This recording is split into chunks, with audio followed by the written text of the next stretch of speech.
അപ്പോൾ അങ്ങനെ നിങ്ങൾ കുറച്ചൊക്കെ പിന്നെ നമ്മളുടെ ദൃശ്യങ്ങൾ കണ്ടിട്ടുണ്ടാവും. നമ്മൾ കഴിയുന്ന എല്ലാ വീഡിയോസും ഇനി അറ്റാച്ച് ചെയ്യുന്നതായിരിക്കും. സൈറ്റിലെത്താത്തത് മാത്രമേ നമ്മൾ ഒഴിവാക്കാറുള്ളൂ.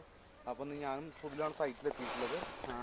അപ്പോൾ സുധിലെ ഞാൻ ഏകദേശം നമ്മൾ നേരത്തെ പറഞ്ഞ പോലെ 800 മീറ്റർ അപ്രോക്സിമേറ്റ് വരുന്നൊരു ഏകദേശം ഒരു 6.5 ഏക്കർ വരുന്ന പ്ലോട്ടാണ്. അതായത് ഒരു ഫുൾ തേയിലത്തോട്ടവും അതുപോലെ തന്നെ ഫുൾ കൃഷിയായിട്ടുള്ള അകത്തൊരു നല്ല വീടും അതിൻ്റെ ചുറ്റും കൃഷിയായിട്ടുള്ള ഒരു സ്ഥലമാണ് നമ്മൾ ഇന്ന് ഫെൻസിങ്ങുമായിട്ട് ചെയ്യാനായിട്ട് എത്തിയിട്ടുള്ളത്. എനിക്ക് തോന്നുന്നു ഒരാഴ്ച മുമ്പ് നമ്മൾ പോസ്റ്റും കാര്യങ്ങളൊക്കെ ഫിക്സ് ചെയ്തു. അക്യൂറിങ് കഴിഞ്ഞതിന് ശേഷം ഇന്നിപ്പോൾ രണ്ടാമത്തെ ദിവസമാണ്. ഇന്നുമായിട്ട് 800 മീറ്റർ നമ്മൾ ഓൾമോസ്റ്റ് സ്ട്രെച്ച് ചെയ്തുകൊണ്ടിരിക്കുക. ഇന്നിപ്പോൾ ഫൈനൽ ഡേ. ഇന്നിപ്പോൾ ഏകദേശം ഒരു മണിക്കൂറിനകത്ത് ഓൾമോസ്റ്റ് എല്ലാം തീരും. 5 മണിയാവാനായി. അതെ അതെ അതെ. അപ്പോൾ ഇന്നത്തോടുകൂടി ഏകദേശം തീർക്കുകയാണ്. അപ്പോൾ നമ്മൾ ഇവിടെ വീഡിയോ എടുക്കാനായിട്ട് എത്തിയതാണ്. നമ്മൾ ഇന്നലെ ഇവിടെ സൈറ്റിലുണ്ടായിരുന്നു, സുധിൽ സൈറ്റിലുണ്ടായിരുന്നു. അപ്പോൾ ഇന്ന് വരേണ്ട ആവശ്യമുണ്ടായിരുന്നു. പക്ഷേ നമ്മൾ ഈ വീഡിയോ എടുക്കാനുള്ള പർപ്പസിന് വേണ്ടിയിട്ട് മാത്രം വന്നതാണ്.